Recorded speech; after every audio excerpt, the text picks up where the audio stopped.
நானே ஜீவன் மகனே, நானே வழி, நானே சத்தியம், நானே ஜீவன் மகனே.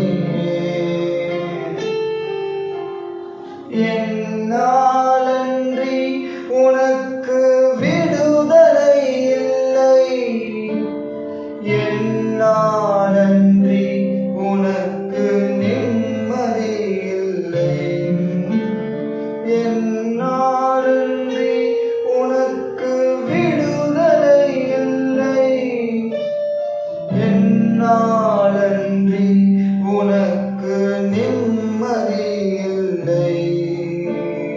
நானே வழி, நானே சத்தியம், நானே ஜீவன் மகனே, நானே வழி, நானே சத்தியம், நானே ஜீவன் மகனே.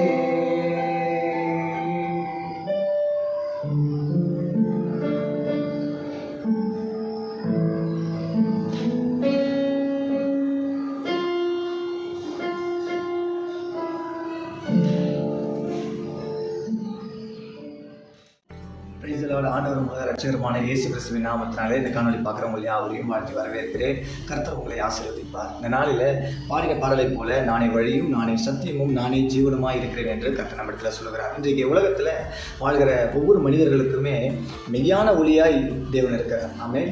ஸோ நம்ம எந்த வழியை பின்பற்றுகிறோன்றது ரொம்ப முக்கியமாக இருக்குது. இந்த உலகத்தில் சில பேர் தீய வழியை தான் பின்பற்றுறாங்க. நிறைய பேர் பார்த்தோன்னா தவறான வழியிலையும் துன்மார்க்கமான வழியிலேன்னா பிரியப்படுறாங்க. பட் ஆனால் ஆண்டவருடைய பார்வைக்கு பிரியமாக வாழணுன்றது இன்றைக்கு அநேக ஜனங்களுக்குள்ளே கிடையாது. அதனால தான் கர்த்தர் சொல்லுகிறார். யோவான் புஸ்தகம் 14வது அதிகாரம் 6வது வசனத்தில், நானே வழியும், நானே சத்தியமும், நானே ஜீவனுமாக இருக்கிறேன், என்னை அல்லாமல் ஒருவனும் பிதாவினிடத்தில் வரவில்லை. அப்போது நானே வழி, என்னை பின்பற்றுகிற வழியே மெய்யான வழி. கர்த்தர் சொல்லுகிறார், உலகத்தை ரட்சிக்க வந்த மெய்யான வழியாக நான் இருக்கிறேன்னு சொல்லி. ஸோ அப்போது உன்னுடைய ஆவியானவர் நம்ம மேலே வச்சிருக்கிற அன்பை எந்த அளவுக்கு அவர் வெளிப்படுத்தியிருக்கிறார் அப்படின்னா, தன்னுடைய ஒரே குமாரனை, பிதாவானவர் தன்னுடைய ஒரே குமாரனான இயேசுவை இந்த உலகத்திற்கு தந்து அவரை ஜீவ பலியாய் ஒப்பு கொடுத்து இந்த உலகத்தின் மீது வாழ்கிற ஒவ்வொரு ஜனங்களின் மீதும் அவர் இவ்வளவாய் அன்பு கூர்ந்தார் என்று வேதம் நமக்கு சொல்லுது.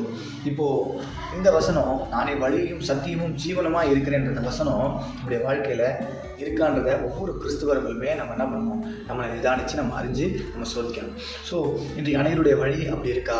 கர்த்தருக்கு பிரியமாக இருக்கிறா? ஒருவனுடைய வழி கர்த்தருக்கு பிரியமாக இருந்தாலும் அவனுடைய சத்துரு கூட அவனோட சமாதானமாகவான்னு சொல்லி வசனம் சொல்லுது. அப்போ நம்மளுடைய வழி ரொம்ப முக்கியமானது. நம்ம தீய வழியில் போகிறோமா இல்லை நல்ல வழியில் போகிறோமான்றது ரொம்ப ரொம்ப அவசியமாக இருக்குது. இப்போ ஆண்டவர் தோமா இடத்துல இந்த விஷயத்த சொல்கிறாரு.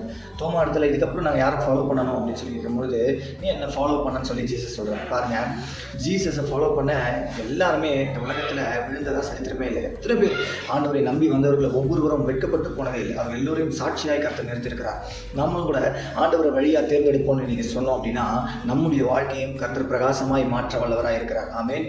அப்போ இந்த வசனத்தை நம்ம தினமும் தியானிக்கணும். இப்போ பாடின இந்த பாடலை போல நானே வழியும், நானே சத்தியமும், நானே ஜீவனமாக இருக்கிறேன் என்று கர்த்தர் நம்மை பார்த்து இன்றைக்கு சொல்கிறார். அப்பொழுது நீங்கள் கர்த்தருடைய வழியை தேர்ந்தெடுத்து அவருடைய சத்தியத்திற்கு கீழ்ப்படிந்து அவரோடு கூட நித்திய ஜீவனோடு கூட நீங்கள் இருப்பதே கர்த்தருக்கு பிரியமானது. இந்த உலகத்துக்கு பிரியமாய் வாழ்வதை காட்டிலும் கர்த்தருக்கு பிரியமாய் வாழ்வதே நமக்கு நலமாக இருக்கும்.